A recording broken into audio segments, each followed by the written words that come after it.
Hello and welcome to the final session of today's instalment of Collaborate Virtual. I want to say a big thanks to Simon and to Sophie for their great talks from earlier today. Up next, we have Nomensa's Head of UX, Joe Knowles, with his talk, Facing Adversity, How to Cultivate Individual and Organisational Resilience. In this talk, Joe will explore resilience from both a human and a corporate perspective so that we can better understand how to thrive as designers and as people. As always, please say hello in the chat. Just make sure your chat settings are switched to panelists and attendees. And do let us know if there's any issues with the stream as we go through. Please also ask lots of questions to Joe using the Q&A box. I will get through as many of those as I can at the end. And finally, we're using auto-generated captions. Some of these may not be 100% accurate. However, when we share the talks publicly, we will ensure those transcripts are accurate. So without further ado, I will hand over to Joe to kick things off. Thanks, Henry. Maurice Herzog, swallowing the last of his food, which was condensed milk, threw the empty packet down onto the summit of Annapurna. That was the only memorial he could leave as he trailed behind Louis Lachenal down the mountain and into the gathering storm. Herzog said afterwards, "Never have I felt happiness like this, so intense and pure." This is Annapurna. It's the one on the top right, the massive one. And climbing it was some achievement. Most people know that Mount Everest is the tallest mountain in the world, K2 the second. Annapurna is actually the 10th. But this expedition marked the first time anyone had climbed a mountain over 8,000 meters tall, of which there are only 14. And Annapurna is often considered to be one of the most dangerous. And in 1950, not only did they have to climb it, but they had to do all the reconnaissance as well. So when they set off, they were originally thinking about trying to climb another mountain that was nearby that's slightly taller. But all their maps were from the 1920s and rivers were in the wrong place, valleys were in the wrong place. And they had to overcome setback after setback just to get going.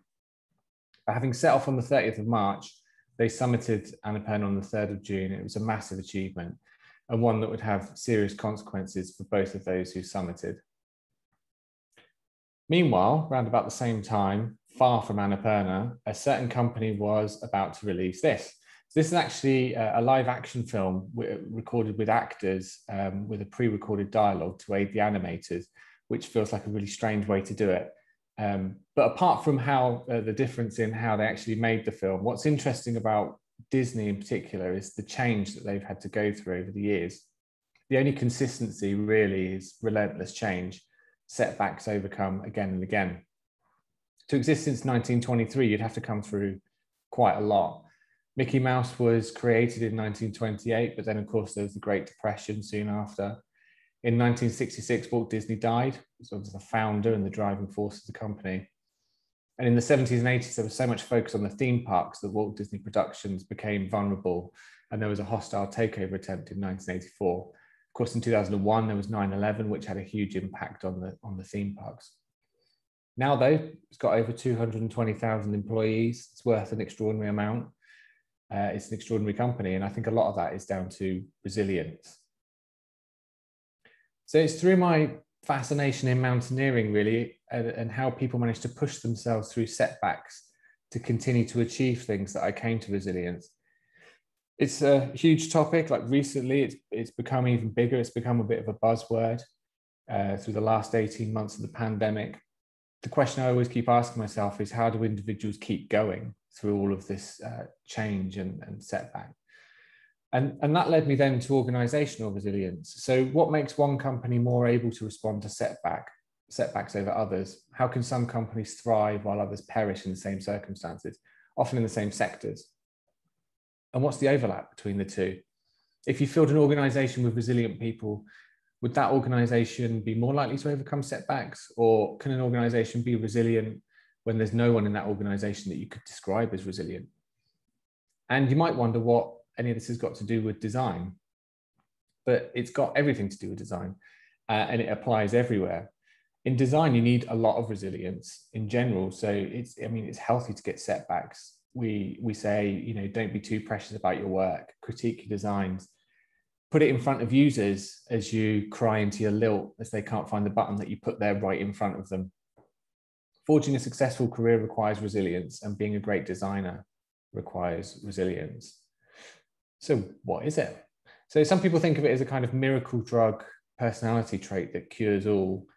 In psychology today, they define it thus.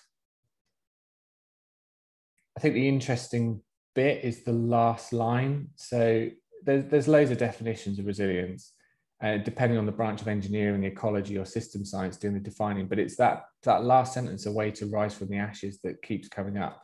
It's the ability to bounce back. Unfortunately for me and many people my age, that immediately make me think of this.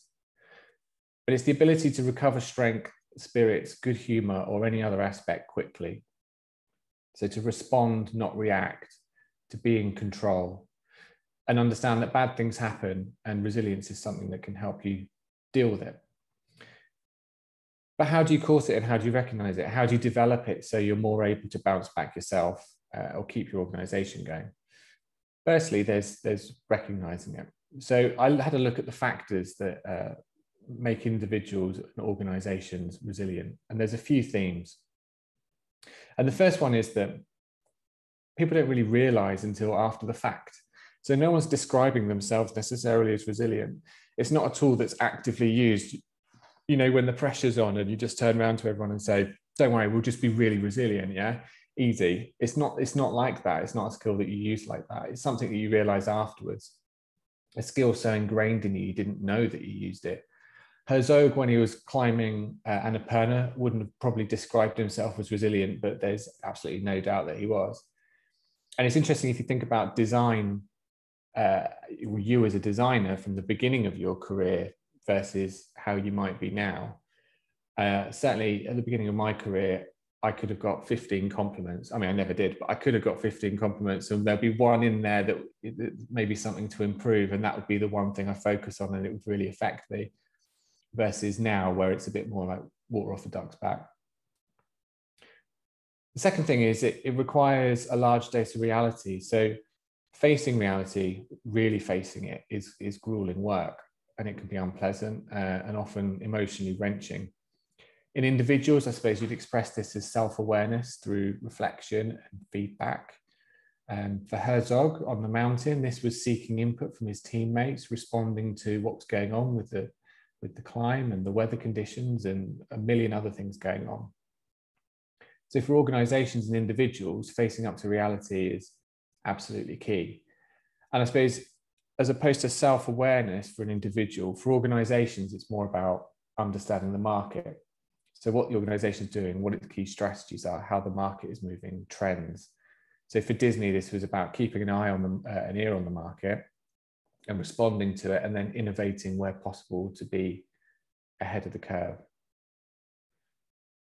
For both individuals and organizations, having a purpose or a mission is key to resilience. So some kind of meaning greater than the individual, greater than the organization, that can be reflected in values, stated or otherwise. And it might be a goal or a mission like climbing a big mountain, or it might be something to do with entering a new market. Designers, possibly more now than they did before, I don't know, but designers often talk about wanting to change the world through their work, and certainly talk about doing the best possible thing for end users. And that qualifies as having a real mission. The mission of the Walt Disney Company is to entertain, inform, and inspire people around the globe through the power of unparalleled storytelling, reflecting the iconic brands, creative minds, and innovative technologies that make ours the world's premier entertainment company. And you can see there's a lot of the various different things that they do that's reflected in that mission. The next one is the ability to improvise. So being adaptable, being flexible. So the weather changes when you're on a mountain, you have to come up with a new plan. We hope that, pandemics don't keep coming along, but it's always something is going on and something's coming along, and you need to be able to respond and improvise as part of that. And I say it's linked a little bit to the next one, which is about being open-minded to possibilities that others may have already written off. So the temptation is to kind of simplify things, and if it's a bad idea, get rid of it and never think about it again. But creativity is about bringing disparate ideas together, and who knows what a bad idea might turn into a great idea given the circumstances. And then there's the two peaks. I think these are the two real big bits that make up resilience. So the first one, and this probably seemed quite obvious, is capability. So you can respond to the market better if you've got the skills to uncover and act on insight. The ability to adapt processes and ways of thinking will have the same effect. And it's the same for an individual. Annapurna was certainly much easier to climb for capable mountaineers. If I could have had all of the other bits and pieces that are here, and if I didn't have the capability, which I absolutely don't, then I certainly wouldn't be able to climb Annapurna. And then linked with this is the next big one, and the one that's most relevant to this today and this week. It's about collaboration. So this is extracting from others what you don't have in yourself and putting capability together from all sorts of places to try and get that common aim. And Disney wouldn't have done as well as they did if they had these immovable silos. It's about working together and trying to get to a better place, and that makes you more resilient. And then once I sort of looked at, so these are the things that are covered by organizations and individuals. And then there's a few things that are very specific to individuals. So what keeps someone at one organization, for example, for 50 years, through all the ups and downs that brings? You don't get it as often, but it does still happen. And the first one, I think, is probably optimism. So this makes some sense, right? If you have a positive outlook that things will go well, then you'd expect that to sustain you through setbacks. But it can work another way. So there was a story of a survivor from a prison of war camp during World War II, who was asked who were the people that sort of suffered most and early. And he said, oh, that's easy, it's the optimists. And it was because the optimists hung their hope on getting out in a week, getting out in a month, getting out by Christmas. And they never seemed to be able to overcome those setbacks when that didn't happen. I think whether optimism works will be down to the individual. I suspect there are extremes which are probably more damaging than just moderate optimism. So positive thinking is probably a better way to think about it, which is at least thinking, well, it might be bad, but something good can come out of it. The next one's humor. So making light of the situation at hand as if it's all part of some cruel game. This has been described as the plastic shield that people use as a barrier to protect themselves. So you see this a lot of sort of British dark humor is a good example of it that you get in the services. So in the army and the navy, you get, a ship will get hit and someone will be there quipping something, which just seems completely inappropriate, but it's kind of a way for them to get through what is some pretty terrible times. Might be difficult to teach yourself, I'm not sure. Then there's competitiveness. So wanting to out-survive others could well make you more resilient. It could be tied into your mission. Perspective is another factor that I think you gain as you move through life. So putting things in context, not thinking that the setback is really that important, because it often isn't. Curiosity has also been suggested, as well as social support. So finding resilience in a greater connected group that doesn't solely rely on you as the person who's going through the setback. And I suppose the final point on this is that it requires practice. So you might stumble into becoming a more resilient person, but you can help yourself by reflecting and practicing. So practicing being open-minded, practicing reflection, refining your mission, and getting closer to reality. So resilience sounds amazing, right? How do you actually cultivate it though? You're not realistically going to put yourself into lots of difficult situations purely in order to have something to bounce back from. Wim Hof does this, if you're interested in looking him up, and you like cold showers. But I think the point is that no one likes them. So there's a few things that I think that can help cultivate resilience. And they build on each other a little bit. So the first is constructive feedback. So this is fundamentally the work of a designer in the kind of functional, usable way. So getting feedback from users, critique from peers. I think that leads you to being a more resilient, open, and better rounded designer. Otherwise, you're wrapping yourself in cotton wool, and you don't ultimately get to where you want to go with what you're trying to do. It becomes a bit like babies which we're actually seeing right now in the pandemic, who haven't been out and socialized too much, and then as soon as they get to nursery, they pick up every little thing there is and get incredibly ill. I suppose this needs to be balanced with positive feedback, otherwise you'll feel permanently crushed. But I think seeking out feedback on your work, and I think this is a hallmark, by the way, of a good collaborative team as well, is being able to have the kind of psychological safety to be able to offer people feedback.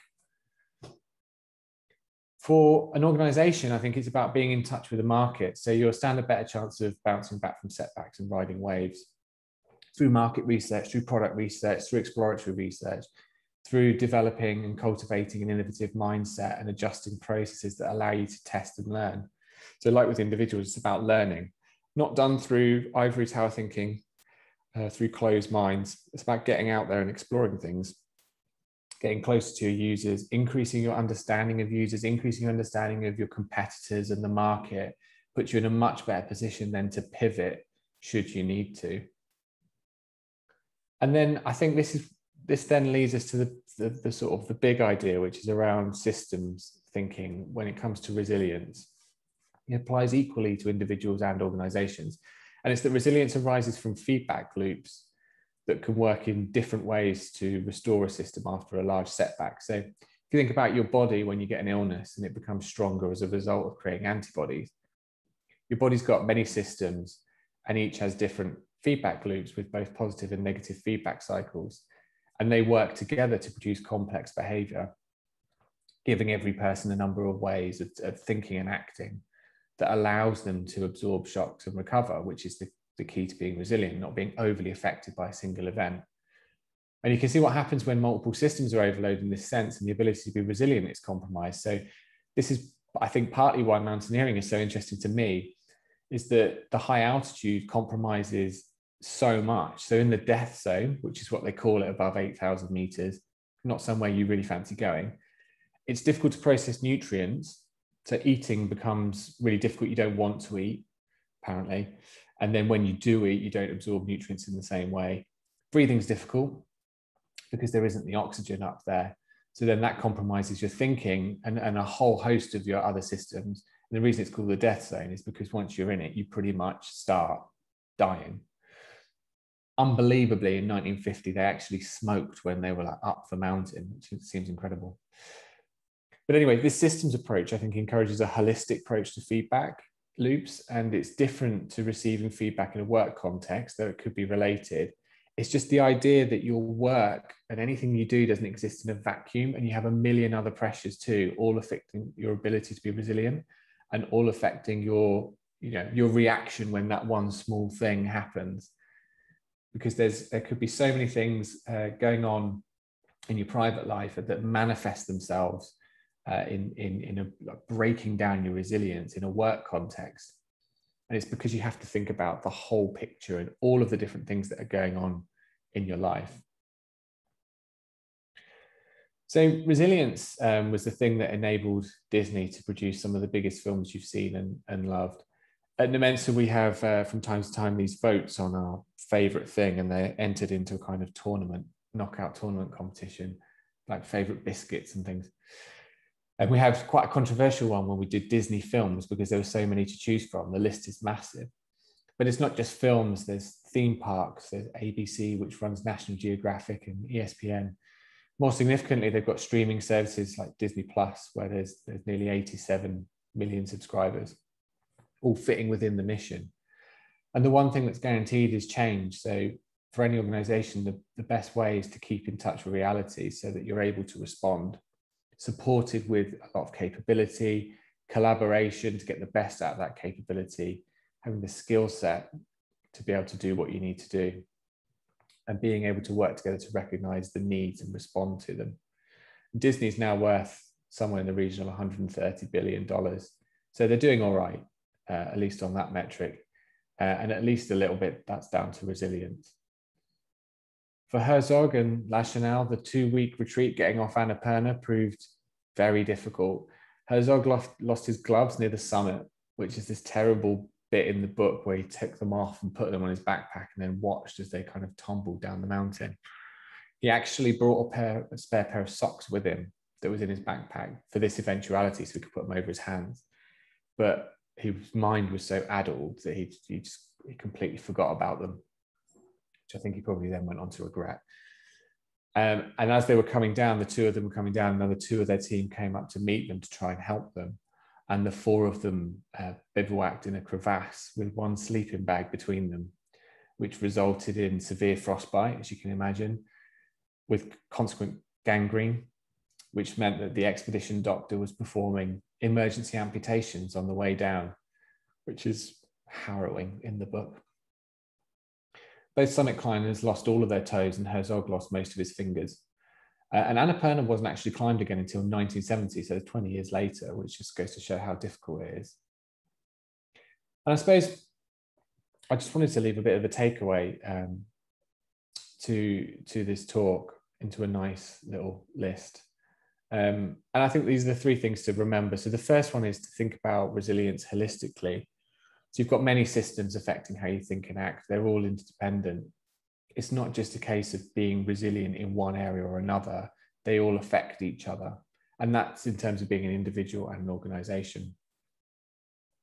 Consider the factors that cultivate resilience. So all the different bits and pieces that I've talked about. You can't necessarily become more humorous, perhaps, but you can develop a mission or a purpose. You can be open-minded, seek out feedback, be in touch with reality.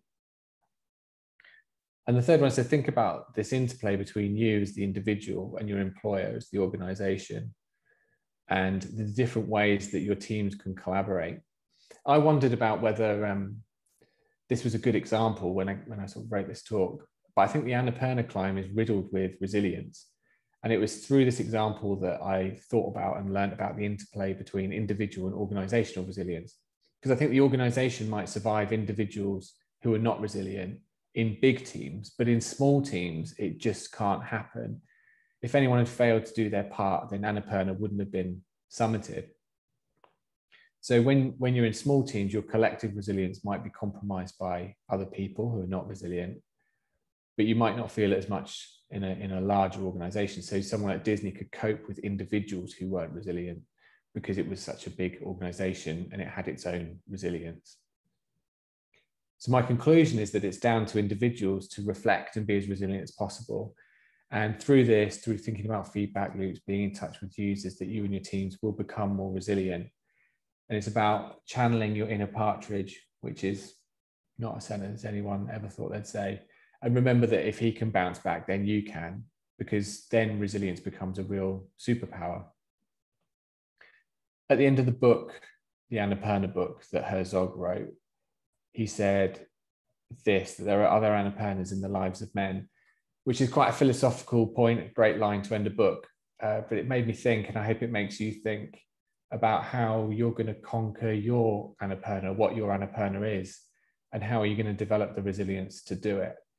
And hopefully this talk is enough to at least get you to base camp. Thanks very much.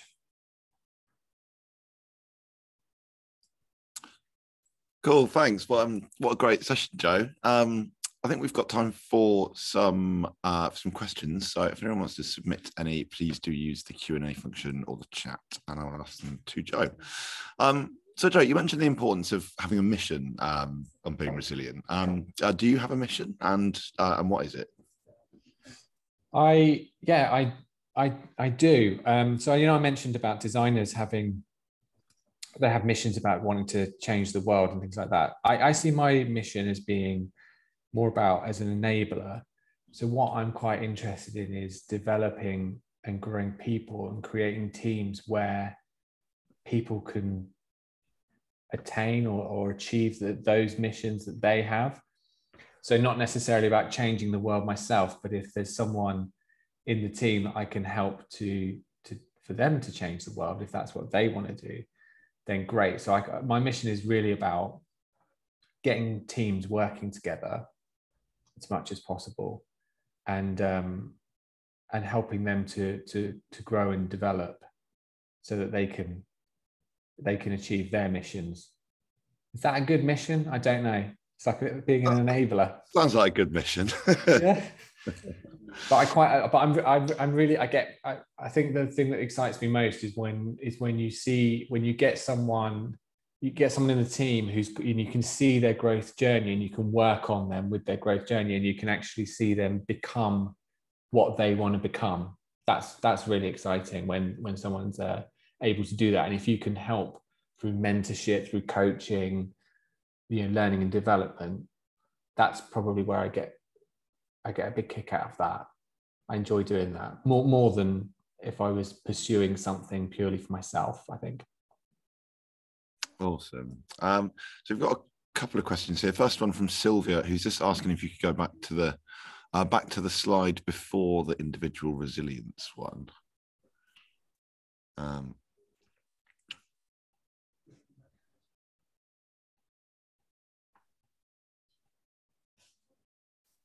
This one.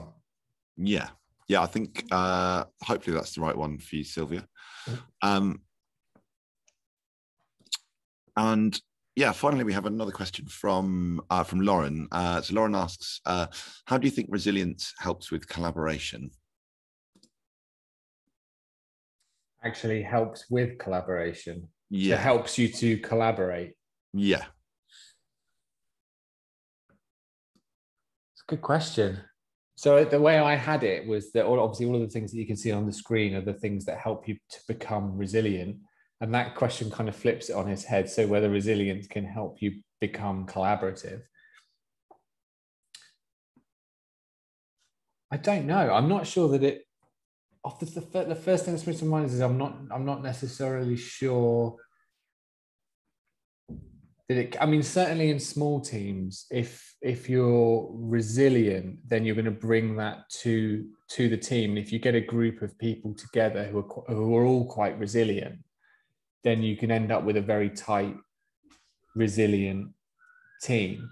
And then if you've got the other bits and pieces that make up resilience, so you've got a lot of capability, you've got a shared purpose. I'd say that some of those things that make up resilience probably make up good collaboration as well. So I would have thought that being resilient would have a positive impact on your ability to collaborate, but you could and you should be able to collaborate without necessarily being really resilient, I think. I suppose the other bit that would tie into it was when I was talking about constructive feedback and psychological safety, which is important for collaboration. And it's difficult to achieve if you've not got the resilience to be able to take that constructive criticism. So if you're in a small team and you need feedback in order to become more resilient, if you can't, and to collaborate, and if you can't take it because you haven't got the resilience to deal with it, then you might struggle to form a really collaborative, high functioning team. It's a good question. Cool, thank you. So you have a question here. It's been anonymously submitted, saying, how do you think the skills designers use in their everyday jobs can be leveraged to make them more resilient? Well, certainly I think around the feedback element of it. So, I mean, in terms of getting feedback and actually seeking out constructive or what would be sort of negative or constructive criticism, that would definitely help you become more resilient. I think the other thing is about being open-minded.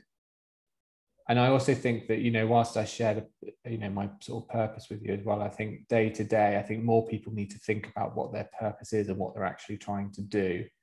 And I think that will help with their day-to-day work as well as making them more resilient as well. Brilliant, thank you. So I think that's just about all we've got time for. I'm sure if anyone had any questions, they wanted to get in touch with you after, Joe, I'm sure they can get you on Twitter or LinkedIn or